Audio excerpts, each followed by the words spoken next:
आता इथे जर मॉलिक्यूल जर बघितला तुम्ही तर हा आहे ethyl acetoacetate, right. CH3 C double bond O, CH2 C double bond O, OET.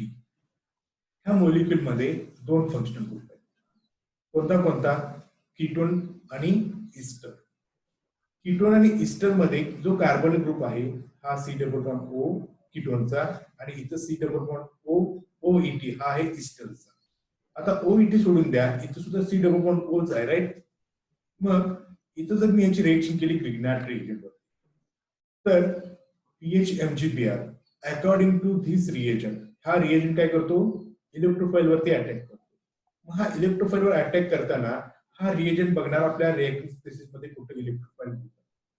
हा कार्बन ग्रुप इथं पण आहे आणि हा इस्टर ग्रुप इथं सुद्धा आहे. मग हा रिएजंट केमोसिलेक्टिव्हली हा कुठे रिएक्ट करेल? तर कीटोनिक ग्रुप जिथं आहे त्या ग्रुपवर रिएक्ट कार्बोनिलवर. बरोबर. त्याच्यानंतर हा कीटोनिक ग्रुप वरती रिएक्ट झाला तर मला हा ग्रुप मिळेल, म्हणजे हा प्रोडक्ट मिळेल PHOH. ही जर रिएक्शन पुढे प्रोसीड केली हा OET C double bond O OET group हा काय राहिला? अनरिएक्टेड.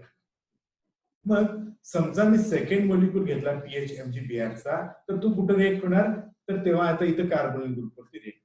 पण आता आपण इथं पुढे जायची गरज आपल्याला नाहीये. मला सांगायची ऍक्च्युअली तर काय आहे, केमोसिलेक्टिव्हिटी म्हणजे काय? तर दोन फंक्शनल ग्रुप असताना त्यातला एक particularly functional group selectively react होतो. मग ह्याची एक ऑर्डर आहे कोणाची? तर एका मॉलिक्यूल मध्ये दोन फंक्शनल ग्रुप असताना कुठला मोस्ट रिएक्टिव्ह आहे? तर ह्याची रिएक्टिव्हिटी टुवर्ड्स न्यूक्लियोफाइलची एक ऑर्डर मी दिलेली आहे. अल्डेहाइड आणि कीटोन असेल तर कोण रिएक्ट होईल? अल्डेहाइड रिएक्ट होईल. त्याच्यानंतर कीटोन रिएक्ट होईल, त्याच्यानंतर इस्टर रिएक्ट होईल, त्याच्यानंतर हा अमाइड रिएक्ट होईल आणि त्याच्यानंतर कार्बॉक्सिलेट रिएक्ट होईल. लक्षात ह्या रिएक्टिव्हिटीची ऑर्डर आहे. समजा आता मी तुम्हाला एक क्वेश्चन विचारतो. समजा तुमच्या मॉलिक्यूल, मी तुम्हाला एक मॉलिक्यूल दिलेला आहे आणि त्या मॉलिक्यूल मध्ये अल्डेहाइड आणि इस्टर आहे, तर कोण रिएक्ट होईल पहिला? तर तुम्हाला तुमच्या मनात उत्तर तयार केलं असणार अल्डेहाइड तयार होणार. ही सिक्वेन्स खूप महत्वाची आहे. त्या सिक्वेन्स नुसार हा मॉलिक्यूल त्याच्यावरती अटॅक. समजा कीटोन आणि अमाइड असेल तर कुणावरती रिएक्ट होईल? ग्रिग्नार्ड रिएजंट किंवा न्यूक्लियोफाइल कोणताही, तर कीटोन वरती रिएक्ट होईल. आणि ऑर्डर तुम्ही लक्षात ठेवायचं. याला आपण म्हणायचं काय? केमोसिलेक्टिव्हिटी. आणि दुसरा आहे तो रिजिओ सिलेक्टिव्हिटी. आता रिजिओ सिलेक्टिव्हिटी कशामुळे येतो? तर regioselectivity is arises the nucleophile have question where it reacts. बघा मी काय म्हटलो, रिजिओ सिलेक्टिव्हिटी कशामुळे येणार आहे? तर न्यूक्लियोफाइल पुढे एक क्वेश्चन असणार आहे, कुठं रिएक्ट व्हायचं. आता इथे मी एक एक्झाम्पल दाखवले, जनरल एक्झाम्पल. हा तुमचा अल्फा बीटा अनसॅच्युरेटेड कीटोन आणि हा तुमचा एक जनरल न्यूक्लियोफाइल आहे कोणताही. मग हा न्यूक्लियोफाइल जर इथं ऍडिशन केला, ग्रीन न दाखवतोय ना, तिथं ऍडिशन केला तर मला काय प्रोडक्ट मिळेल? 1,4 ऍडिशन प्रोडक्ट मिळेल. आणि जर रेड न दाखवलेला ह्या न्यूक्लियोफाइल इथं अटॅक केला तर मला प्रोडक्ट काय मिळेल? 1,2 ऍडिशन प्रोडक्ट. मग हे ऍडिशन करणारा न्यूक्लियोफाइल हे कशावरती डिपेंड असणार आहे? तर depending on the nature of nucleophile आणि depending on the nature of condition. आता depending of nature of nucleophile मी का म्हणतोय? तर हा अल्फा बीटा अनसॅच्युरेटेड कीटोन आहे आणि ह्या कीटोन वरती जर ग्रिग्नार्ड रिएजंटची रिएक्शन झाली तर मला 1,2 ऍडिशन मिळतो. कारण की ग्रिग्नार्ड रिएजंट हा स्ट्रॉंग न्यूक्लियोफाइल आहे आणि हा कार्बोनिल कसा आहे? स्ट्रॉंग न्यूक्लियोफाइल आहे. ओके, त्यामुळे मला प्रोडक्ट कोणता मिळणार? 1,2 ऍडिशन प्रोडक्ट मिळणार. त्याच्यानंतर मी इथं ऑर्गॅनो लिथियम कंपाऊंड घेतला, एन ब्युटिल लिथियम. जरासं तुम्ही आठवा सेम 2 मध्ये मी शिकवलेलं आहे बघा, ऑर्गॅनो लिथियम कंपाऊंड. तर तो सुद्धा काय देतो? 1,2 ऍडिशन देतो. पण मी तिथं ऑर्गॅनो कॉपर घेतला रिएजंट. ऑर्गॅनो कॉपर म्हणजे कोणता? तुमचा गिलमन रिएजंट. आठवतं का बघा गिलमन रिएजंट? सेम 2 ची नोट्स असेल तर ते काढून बघा.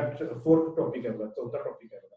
त्यात ऑर्गॅनो मेटल रिएजंट त्याचं नाव असेल त्याचं, आणि त्याच्यामध्ये लिथियम आणि कॉपर आपण बघतो. तर तो ऑर्गॅनो कॉपर जो रिएजंट आहे तो थोडासा वीक न्यूक्लियोफाइल आहे, त्यामुळे तो ऍडिशन कुठे करतो? 1,4 ऍडिशन म्हणजे इथं ऍडिशन करतो आणि आपल्याला असा प्रोडक्ट मिळतो. इथं म्हणजे तुमचा न्यूक्लियोफाइल म्हणजे तुमचं ऑर्गॅनो आर ग्रुप असतो आणि आपल्याला अशा प्रकारे म्हणजे अशा प्रकारची प्रोडक्ट मिळतो. समजलं म्हणून काय सांगायचं आहे, रेडिओ सिलेक्टिव्हिटी म्हणजे काय आणि केमोसिलेक्टिव्हिटी म्हणजे काय. केमोसिलेक्टिव्हिटी म्हणजे काय, एका मॉलिक्यूल मध्ये 2 फंक्शनल ग्रुप असेल तर हा रिएजंट ज्या फंक्शनल ग्रुपची रिएक्टिव्हिटी जास्त असणार आहे त्याच्यावरती रिएक्ट. ओके. आणि रेडिओ सिलेक्टिव्हिटी म्हणजे काय, त्या न्यूक्लियोफाइड मध्ये 2 ऑप्शन्स आहेत, 1,4 ऍडिशन करू की 1,2 ऍडिशन करू. मग डिपेंडिंग अपॉन द कंडिशन तो ऍडिशन करतो. कधी कधी 1,2 करतो, कधी कधी 1,4 करतो, किंवा न्यूक्लियोफाइडच्या नेचरनुसार सुद्धा ऍडिशन करतो, 1,4 किंवा 1,2. याला म्हणायचं आहे रेजिओ सिलेक्टिव्हिटी. ओके, हे समजलं असेल. हे मला पुढे लागणार आहे म्हणून तुम्हाला हा बेसिक पार्ट शिकवला. तर बेसिक पार्ट मध्ये हा सिलेबसच भाग आहे. तर पुढे आपण जाऊया. Importance of protecting group in the order of events in organic synthesis. एखादी रिएक्शनची ऑर्डर सिक्वेन्स ठरवत असताना प्रोटेक्टिंग ग्रुप कसा उपयोगी पडतो, कसा महत्वाचा आहे, हे आपण थोडंसं या एक्झाम्पल मध्ये बघूया. हा बघा एक्झाम्पल, हा आहे टार्गेट मॉलिक्यूल. ओके, हा टार्गेट मॉलिक्यूल जर तुम्ही नेचर बघितला तर हा CH3 C double bond O CH2 carbon C. त्या कार्बनला एक OH आहे आणि 2 फिनिल ग्रुप अटॅच आहे. आता आपण ह्याचं अनालिसिस करायला स्टार्ट करूया. अनालिसिस. तर मी अनालिसिस मध्ये तुम्हाला मागे शिकवलंय बघा की टर्शरी अल्कोहोल असताना, यस, टर्शरी अल्कोहोल असताना 2 ग्रुप सेम असतील तर ते पहिला ग्रुप ब्रेक करा म्हणून सांगितलं होतं. ठीक आहे, मग आपण ते ब्रेक केलं तर मला हा मॉलिक्यूल मिळाला, CH3 C double bond O CH2 COOET. हा आहे इस्टर. आणि तुमचा 2 molecules of phenyl magnesium bromide म्हणजे ब्रोमोबेन्झीन घेतलं तर आपल्याला फिनिल मॅग्नेशियम ब्रोमाइड मिळेल ऍज ग्रिग्नार्ड रिएजंट. मग ह्याची रिएक्शन करायचा, ह्याची रिएक्शन करायचा काय मिळेल तुम्हाला प्रोडक्ट. इथं तुमचा कीटोन आहे, इथं तुमचा इस्टर आहे. ह्या दोघांच्या मध्ये कोण रिएक्टिव्हिटी आहे, कीटोनची रिएक्टिव्हिटी जास्त आहे, राईट. त्यामुळे ह्या फिनिल मॅग्नेशियम ब्रोमाइड ह्या ग्रिग्नार्ड रिएजंटला एक क्वेश्चन पडलेला असणार आहे, मला इथं अटॅक केलं तर मला हा टार्गेट मॉलिक्यूल मिळणार, आणि जर इथं अटॅक केलं तर मला हा टार्गेट मॉलिक्यूल मिळणार नाही. अशा वेळेला आपल्याला काय करावं लागणार आहे, जो मोस्ट रिएक्टिव्ह फंक्शनल ग्रुप आहे त्याला प्रोटेक्ट करावं लागणार आहे. बघा सेमिस्टर सेकंड मध्ये युनिट 4 आपण बघितलंय प्रोटेक्टिंग डी प्रोटेक्ट. त्यामुळे आता बघूया पुढचा सिक्वेन्स कसा असणार. हे आपण ह्याचं स्टार्टिंग मटेरियल बनवलो, स्टार्टिंग मटेरियल आपण मिळवलं, पण हे स्टार्टिंग मटेरियल घेऊन जर आपण रिएक्शन केलो तर आपल्याला हा टार्गेट मॉलिक्यूल मिळणार नाही. लक्षात. त्यामुळे मला सिंथेसिस मध्ये काय करावं लागणार आहे बघा. The first, the Grignard reagent might first attack the ketone giving ground product. हा ग्रिग्नार्ड रिएजंट जर कार्बन इस्टर वरती अटॅक केला तर मला एक्झॅक्टली राईट प्रोडक्ट मिळणार आहे, पण हा अटॅक करणार कुठे, ड्यू टू केमोसिलेक्टिव्हिटी हा अटॅक करणार आहे या कार्बोनिल वरती, आणि मला मिळणार काय, हा चुकीचा प्रोडक्ट मिळणार आहे, रॉंग प्रोडक्ट. मग आपल्याला जर हा चुकीचा प्रोडक्ट मिळवण्यापासून स्टॉप करायचं, थांबवायचं असेल, then to stop this we can protect the ketone by reversible functional group interconversion, and a common method is to make it cyclic ketone. आता तुम्हाला मी कीटल सुद्धा शिकवले, तर तुम्हाला आठवत आहे का नाही मला माहित नाही, पण तुम्ही थोडंसं बॅक अभ्यास करायला पाहिजे तर तुम्हाला ऑर्गॅनिक सोपं जाईल. तर बघा, मी तर ह्या कीटोनचं सायक्लिक कीटल मध्ये कन्वर्ट करणार आहे. सायक्लिक कीटल मध्ये कन्वर्ट करायचं असेल तर मला घ्यावं लागणार काय, 1,2 इथायलिन ग्लायकॉल. 1,2 इथायलिन ग्लायकॉल. बघा मी सिंथेसिस करताना काय करतो बघा, हा तुमचा इथिल ऍसिटो ऍसिटेट लिक्विड आहे, तुम्ही लॅब मध्ये बघितलेलं आहे आपल्या एमएससीच्या. तर हा आहे इथायलिन ग्लायकॉल, राईट. इथायलिन ग्लायकॉल टाकल्यानंतर तो काय करतो, काय प्रोटेक्ट करतो. कुणाला प्रोटेक्ट करतो, तर ह्या इथायलिन ग्लायकॉल सुद्धा पण 2 केमोसिलेक्टिव्हिटीचा प्रॉब्लेम आहे, कीटोन पण आहे आणि इस्टर पण आहे, पण इस्टर हा थोडासा लेस रिएक्टिव्ह आहे कीटोन पेक्षा, म्हणून हा कुठे अटॅक करतो, कीटोन वरती अटॅक करतो आणि ह्या ऑक्सिजन ग्रुपला प्रोटेक्ट करतो, प्रोटेक्शन. ओके, आता मी घेतला रिएजंट कोणता, ग्रिग्नार्ड रिएजंट. इथे मी 2 मॉलिक्युल्स ऑफ ग्रिग्नार्ड रिएजंट घेणार आहे. तर 2 मॉलिक्युल्स ऑफ ग्रिग्नार्ड रिएजंट घेतलं तर मला मिळणार आहे हाफ. आता एक्झॅक्टली आपण राईट प्रोडक्ट कडे गेलोय, पण इथं आपल्याला महत्वाचं काय की ह्याचं कन्व्हर्जन परत कीटोन मध्ये करायचं. कीटोन मध्ये कन्वर्ट करायचं असेल तर आपल्याला काय करावं लागणार आहे, डी प्रोटेक्ट. त्यासाठी डी प्रोटेक्ट रिएजंट कोणता आहे, HCl इन वॉटर. म्हणजे डायल्यूट HCl घेतला की त्याचं डिप्रोटेक्शन होतं आणि आपल्याला मिळालं काय right product as our target product. समजलं केमोसिलेक्टिव्हिटी त्याच्यामध्ये प्रोटेक्टिव्ह ग्रुपचा रोल कसा महत्वाचा आहे हे आपण इथं बघू. त्याच्यानंतर पुढचं एक एक्झाम्पल बघूया आपण. Sometimes rather than protect one part of molecule it is better to activate another. आता आपल्याला काही वेळेला प्रोटेक्ट करण्यापेक्षा एखाद्या मॉलिक्यूलचा एक पार्ट प्रोटेक्ट करण्यापेक्षा त्या मॉलिक्यूलचा दुसरा पार्टला आपण ऍक्टिव्हेट केलं तर काय होणार आहे तर आपण थोडंसं इथं बघूया. प्रोटेक्ट करणं हे प्रत्येक वेळेला इझी स्टेप नाहीये, त्यामुळे आपल्याला काय करावं लागणार आहे मॅक्झिमम वेळेला ऍक्टिव्हेट करावं लागणार आहे. आणि ऍक्टिव्ह कार्बन तुम्ही ऐकलाय का कधी ऍक्टिव्ह कार्बन? तर ऐकला असणार नाही ऐकला असणार मी आता सांगतो. तर हा आहे सिंपल ऍसिटोन CH3COO बेस. बेस काय करतो ऍसिडिक प्रोटॉन अबस्ट्रॅक्ट करतो. CH3 मधला एक H काढून घेतल्यानंतर मला काय मिळेल CH2 मायनस मिळेल. हा CH2 मायनस पीएच CH2Br वरती अटॅक केल्यानंतर काय होईल CH3 चा अटॅक ह्या CH2 चा अटॅक ह्या CH2 वरती आणि Br निघून जाईल आणि मला अशा प्रकारे मिळेल CH3 C double bond O CH2 PH. इथला CH2PH हे CH2PH. बरोबर. हा आपला आहे मेन प्रोडक्ट. पण हा रिएक्शन जर मी करायला गेलो तर ह्याचा ईल्ड मला खूप कमी होणार, कारण की इथं साइड प्रोडक्ट्स तयार होत आहेत. The reaction gives only a poor yield due to enolization, and reaction further proceeds because the product is at least as reactive as the starting material and further reaction follows. आता हा product तयार झालेला आहे. हा product परत base वरती आणि तुमच्या PHCH2Br वरती रिएक्ट होतो. कसा रिएक्ट होतो हे मी इथे परत खाली दाखवलं. CH3 double bond O CH2PH हा वरचा प्रोडक्ट. इथं मला रिएक्शन थांबवा पाहिजे होती पण रिएक्शन थांबणार नाही, रिएक्शन कंटिन्यू होणार आहे. परत बेस PHCH2Br काय होईल इथला CH3 आहे त्यातला एक हायड्रोजन हा बेस अबस्ट्रॅक्ट होईल. इथं CH2 तयार होईल. हा CH2 त्या CH2 वरती अटॅक करून हा Br काढून टाकेल आणि मला हा प्रोडक्ट मिळेल. हा अनवॉन्टेड प्रोडक्ट आहे, मला नको आहे. त्याच्यानंतर काही वेळेला काय होणार आहे हा बेस इथला जो CH2 आहे ह्यातला एक प्रोटॉन अबस्ट्रॅक्ट करेल, त्यामुळे इथं काय तयार होईल आता मायनस चार्ज कार्बॅनियन आणि हा निगेटिव्ह चार्ज परत CH2 कडे अटॅक करेल, Br निघून जाईल आणि मला हा प्रोडक्ट मिळेल. अशा प्रकारे ही रिएक्शन जोपर्यंत आपल्या हा मेन प्रोडक्ट आहे तोपर्यंत सुरूच राहणार आहे आणि त्यातनं ह्याचा यील्ड खूप कमी असणार आहे. त्यामुळे इथं आपल्याला प्रोटेक्शन करता येत नाही. पण प्रोटेक्शन करता येत नाही तर आपण इथं काय करू शकतो प्रोटेक्शन करता येत नाही तर अशा वेळेला आपण काय करणार आहे एक पोझिशन फक्त ऍक्टिव्हेट करणार आहे जेणेकरून आपल्याला एकच हाच प्रोडक्ट मिळेल. कसा ऍक्टिव्हेट करणार आहे तर मी तुम्हाला पुढच्या स्लाइड मध्ये दाखवतो. So we activate one position by adding COOET group. म्हणजे काय करणार आहे आपण त्या ग्रुपला इस्टर ग्रुप अटॅच करणार आहे आणि इस्टर ग्रुप अटॅच केल्यानंतर जो काही ग्रुप असणार आहे तो आता ऍक्टिव्ह होणार आहे. हे मला थोडस मेकॅनिझम थ्रू दाखवतो. बघा हा आहे आपला ग्रुप कोणता CH3 C double bond O CH2 म्हणजे इथं CH3 होता त्यातला एक हायड्रोजन काढून टाकलो आणि तिथं काय टाकलं मी तिथं ग्रुप CO2ET म्हणजे हा आपला इस्टर अटॅच केला. मग आता काय केलं बघा ETO मायनस हा आहे बेस राईट. हा बेस जो आहे तो काय करणार आहे ऍसिडिक प्रोटॉनला अबस्ट्रॅक्ट करणार आहे. मग इथं ऍसिडिक प्रोटॉन कुठं कुठं आहे इथं CH3 आहे आणि इथं CH2 आहे. आणि आता तुम्हाला माहिती आहे तर दोन कार्बन ग्रुपच्या मध्ये जर CH2 असेल तर त्याला आपण काय म्हणतो ऍक्टिव्हेटेड कार्बन म्हणतो आणि त्या प्रोटॉनला आपण काय म्हणतो ऍक्टिव्हेटेड हायड्रोजन. आणि ऍक्टिव्हेटेड हायड्रोजन काय असतात मोस्ट ऍसिडिक असतात. त्यामुळे हा ETO मायनस इथला प्रोटॉन आणि इथला प्रोटॉन ऍक्सेप्ट करण्यापेक्षा कुठला प्रोटॉन ऍक्सेप्ट करेल हा मोस्ट ऍक्टिव्ह जो आहे इथला proton abstract.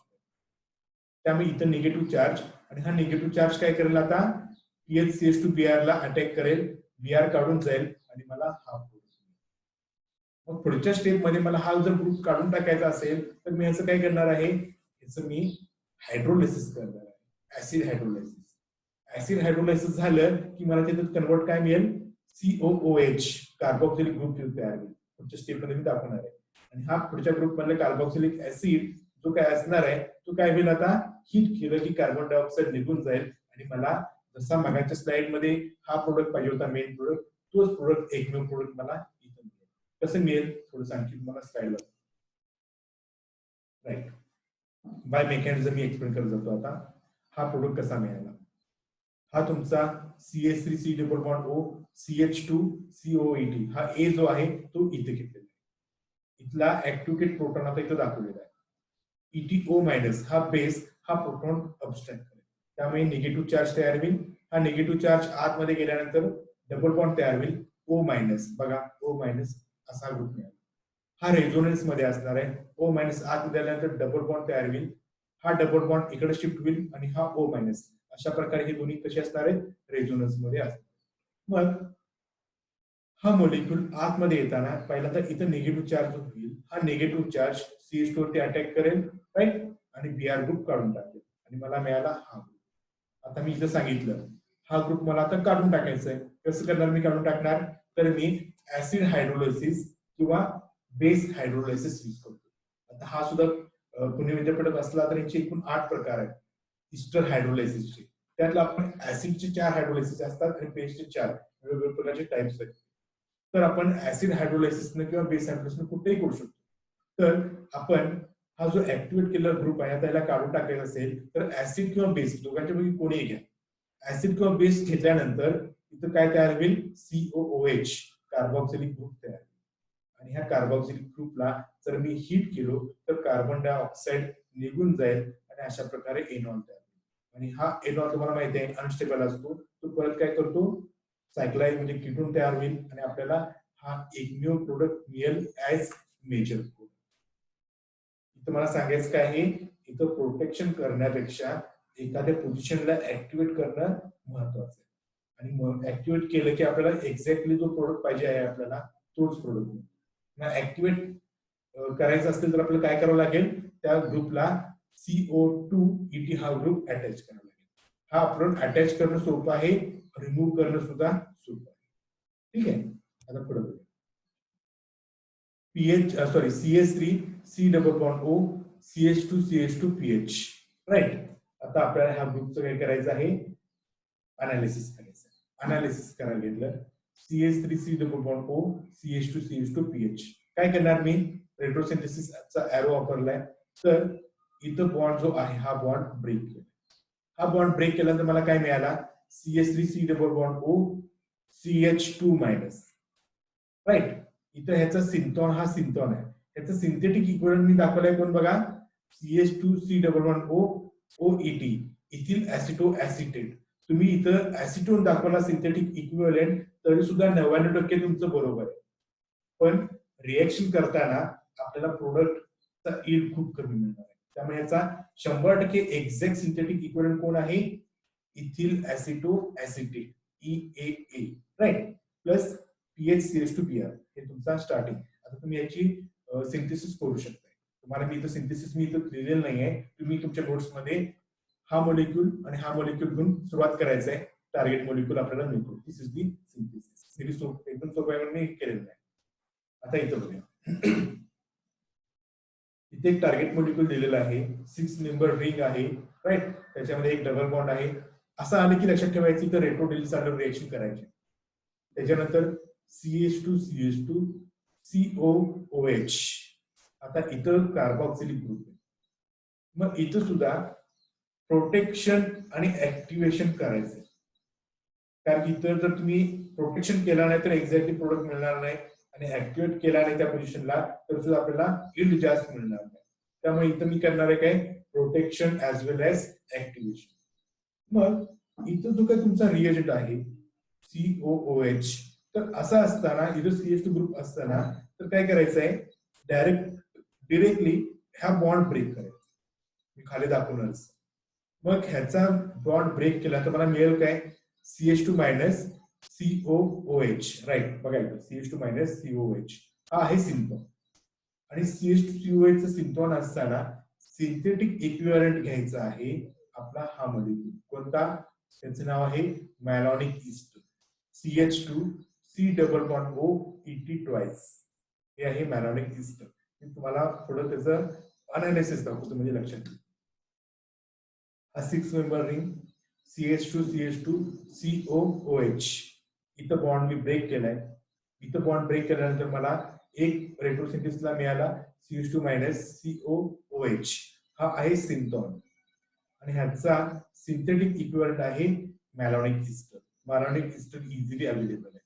CH2 CO2 ET twice, म्हणजे इथं CH2 जो आहे त्याला परत वरती इस्टर ग्रुप आणि हा OH म्हणजे कार्बोक्सिलिक ग्रुपचं इस्टर मध्ये कन्वर्ट करायचं. तर आपलं मिळेल काय मॅलोनिक इस्टर, हा आहे सिंथेटिक. आता उरलेला भाग कोणता आहे तर हा 6 मेंबर रिंग CH2 आणि हा Br. याची रिएक्शन जर केली तर Br निघून जाईल. आपण मगाशी बघितलं मेकॅनिझम. हा आहे आपला CH2Br. मग आपण बघितलंय alcohol compound derived from alcohol, तिथं फंक्शनल ग्रुप इंटरकन्व्हर्जन काय केलं, हा अल्किल हॅलाइड जो ग्रुप आहे त्याचं कन्व्हर्जन मी अल्कोहोल मध्ये केलं. ओके, परत अल्किल हॅलाइड केल्यानंतर परत फंक्शनल ग्रुप इंटरकन्व्हर्जन आणि ह्याचा मी तयार केला कोणता इस्टर मध्ये केला. आणि इस्टर मध्ये केल्यानंतर RDA म्हणजे काय रेट्रो डिल्स आल्डर रिएक्शन. तर मला मिळेल काय, हा बॉन्ड मूव्ह केला की हा बॉन्ड इकडे येईल, हा बॉन्ड इकडे, अशा प्रकारे आपल्याला हा ब्युटाडाइन मिळेल आणि आपला हा इस्टर मिळेल. आता आपण सिंथेसिस करतो. सिंथेसिस करताना आपण घेतलं स्टार्टिंग हे इझिली अवेलेबल आहे. येस, ब्युटाडाइन आणि आमचा आपला इस्टर यांची रिएक्शनचा एरो दाखवलेला आहे. हा अटॅक इथे करेल, आतमध्ये हा O मायनस, हा O minus sorry CH2 minus, हा CH2 मायनस परत इथे अटॅक करेल आणि आपल्याला अशा प्रकारे 6 मेंबर्ड रिंग मिळेल. त्यात एक डबल बॉन्ड आणि या पोझिशनला CO2 ET. तुम्ही हे होमवर्क सुद्धा केला होता बरेच. त्याच्यानंतर आपल्याला बनवायचं आहे काय अल्कोहोल मध्ये, राईट. तर मी रिएजंट कोणता घेणार इस्टरला रिडक्शन करण्यासाठी, लिथियम अल्युमिनियम हायड्राइड. तर मला ह्या ग्रुपचं कन्व्हर्जन कशामध्ये करेल CH2OH मध्ये. दुसरा रिएजंट आहे PBr3, OH ग्रुप निघून जातो तिथं Br ग्रुप अटॅच. ओके, अशा प्रकारे आपला हा मॉलिक्यूल मिळाला. त्याच्यानंतर आपण घेतलंय malonic ester CH2 C double bond O ET twice. आता इथं काय केलेलं आहे आपण ETO मायनस हा बेस घेतला. हा बेस काय करणार आहे ऍक्टिव्हेटेड कार्बन. कुठं आहे ऍक्टिव्हेटेड कार्बन CH2 मायनस मधला जो एक हायड्रोजन आहे तो ऍक्टिव्हेटेड हायड्रोजन कॅप्चर करेल आणि इथेनॉल ऍज बाय प्रोडक्ट तयार. CH minus CO2 ET twice, हा CH मायनस हा CH2 वरती अटॅक करेल आणि Br ला काढून टाकेल. मला मिळेल अशा प्रकारे. मग मी ह्याचं करतोय काय इस्टर हायड्रोलिसिस. इस्टर हायड्रोलिसिस केल्यानंतर काय होईल, हा ग्रुप COOH म्हणजे कार्बोक्सिलिक ग्रुप आणि हा सुद्धा ग्रुप काय होईल hydrolysis, ester hydrolysis COOH carboxylic group तयार झाला.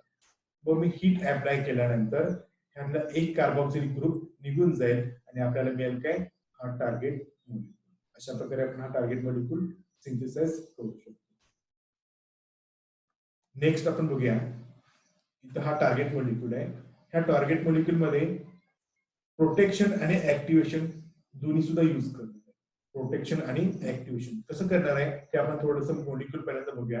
हा आहे target molecule CH3 C double bond O CH2 CH CH3. Analysis करायला घेऊया.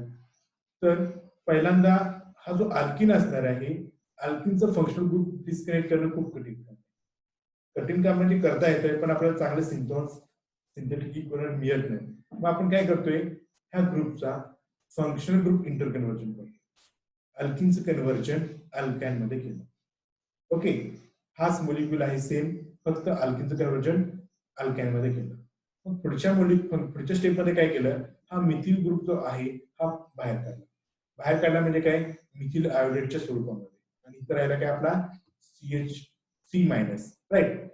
मग हा आहे सिंथॉन. याचा सिंथेटिक इक्विव्हॅलंट कोण असतो S ऍसिटायलेन, म्हणजे इथं H असताना. मग परत इथं काय केलं हा बॉन्ड ब्रेक केला. हा बॉन्ड ब्रेक केला म्हणजे इथं कोण आहे ऍसिटोन मिळू शकतो सिंथेटिक इक्विव्हॅलंट सिंथॉन त्याचा, राईट. सिंथेटिक इक्विव्हॅलंट ऍसिटोन मिळत असताना मी काय केलेलं आहे इथिल ऍसिटो ऍसिटेट हा तयार केला आणि इथं राहिला काय तुमचा CH2 पुढे Br आणि हा आपला triple bond carbon carbon triple bond. आता हा जो मॉलिक्यूल आहे हा इझिली अवेलेबल आहे, याला म्हणायचं आहे प्रोपार्जिल ब्रोमाइड, आपल्याला इझिली अवेलेबल. त्याच्यानंतर इथिल ऍसिटो ऍसिटेट हा सुद्धा इझिली अवेलेबल आहे. आता बघूया इथं प्रोटेक्शन पण करणार आहे आणि ऍक्टिव्हिटी कसं करणार आहे सिंथेसिस. पहिला मी घेतलंय काय, yes CH3 double bond O CH2 COO methyl, म्हणजे इथिल ऍसिटो ऍसिटेट सारखा आहे डेरिव्हेटिव्ह, पण आहे मिथिल ग्रुप, त्यामुळे आपण म्हणणार आहे काय मिथिल ऍसिटो ऍसिटेट. इथं घेतलाय पहिल्या स्टेप मध्ये बेस, हा बेस कुठला प्रोटॉन अबस्ट्रॅक्ट करणार आहे, तर इथला प्रोटॉन अबस्ट्रॅक्ट करणार आहे. इथला मोर ऍसिडिक आहे, त्याच्यानंतर हा ऍसिडिक आहे. पहिला मोस्ट ऍसिडिक कोण आहे हा, मग इथं मायनस चार्ज तयार होईल, हा निगेटिव्ह चार्ज हा CH2 वरती अटॅक करेल, हा Br निघून जाईल. याचं नाव आहे प्रोपार्जिल ब्रोमाइड, हा इझिली अवेलेबल आहे, इथे मी एक्सप्लेनेशन मध्ये दिलेलं आहे. मग आपल्याला अशा प्रकारे रिएक्शन मिळाला, म्हणजे CH3 डबल बॉन्ड O हा आपला CH, CO2Me हा CO2Me as it is, CH2 इथला CH2 हा CH2 आणि हा आपण carbon carbon triple.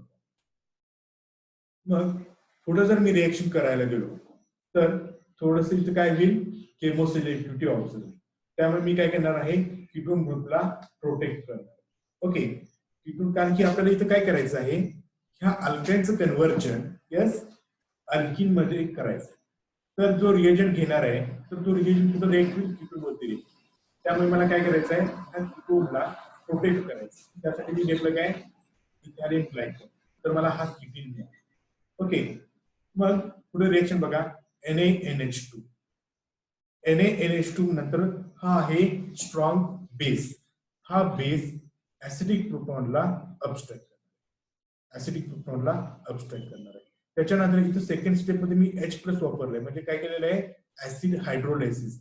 Acid hydrolysis मध्ये कन्व्हर्जन काय केलं, COOH, आणि हीट अप्लाय केल्यानंतर कार्बन डायऑक्साईड निघून गेला आणि हा पूर्ण ग्रुप सुद्धा आपण या रिएक्टर सिस्टम मधनं इथं काढून टाकले, व्हॅनिश करून टाकले. ओके, त्याच्यानंतर इथं NaNH2 घेतल्यानंतर आता हा NaNH2 जर कीटोनला प्रोटेक्ट केलं नसतं तर तो NaNH2 काय केला असता, कीटोन वरती रिएक्शन झाली असते. ओके, हा तर NaNH2 काय करणार आहे, स्ट्रॉंग बेस आहे आणि हा ऍसिडिक प्रोटॉन अबस्ट्रॅक्ट करणार आहे. मग ऍसिडिक प्रोटॉन कुठं कुठं आहे, इथं CH3 आहे, इथं CH2 ला आहे आणि इथं CH आहे, राईट. तर ह्या तिघाच्या पैकी मोस्ट ऍसिडिक प्रोटॉन हा इथं असतो. त्यामुळे इथला प्रोटॉन अबस्ट्रॅक्ट केल्यानंतर इथं निगेटिव्ह चार्ज तयार होईल आणि हा निगेटिव्ह चार्ज काय करेल, मिथिल आयोडाईड वरती अटॅक करेल, आयोडीनला काढून टाकेल आणि मला हा ही रिएक्शनचा प्रोडक्ट. मग पुढच्या स्टेप मध्ये इथं प्रोटेक्शन केलेलं आहे, तर डिप्रोटेक्ट करायचंय. त्यासाठी मी घेतलंय काय डायल्यूट HCl इन वॉटर, तर इथं डिप्रोटेक्ट करून मला कीटोन मिळेल. आता राहिला काय टार्गेट मॉलिक्यूल मध्ये, मला इथं अल्किन मध्ये कन्वर्ट करायचे. इथं अल्काइन आहे, इथं अल्किन करायचंय. मग माझं कॅटलिस्ट आहे Lindlar catalyst, hydrogen palladium in carbon barium sulphate. हा काय करतो, तर ह्याचं कन्व्हर्जन सिस अल्किन मध्ये करतो. बघा ह्याचं नेचर आहे सिस अल्किन, आणि अशा प्रकारे मला हा टार्गेट मॉलिक्यूल तयार केला. इथं मी प्रोटेक्टिंग पण वापरलं आणि ऍक्टिव्हेटिंग ग्रुप सुद्धा यूज केलेला. ठीक आहे, मला वाटतंय पुढचा पॉइंट शिकवण्यापेक्षा इथं थांबूया, कारण उद्याच्या लेक्चरला आपण disconnection of simple ketone, disconnection of acid आणि डिस्कनेक्शन ऑफ सिंपल अल्केन हे 3 पार्ट एकत्र बघूया. ओके, कारण की आज आपण जरा भाग बघितला थोडासा समजायला अवघड आहे, ज्याला केमिस्ट्री स्ट्रॉंग आहे त्याला अगदी परफेक्टली समजून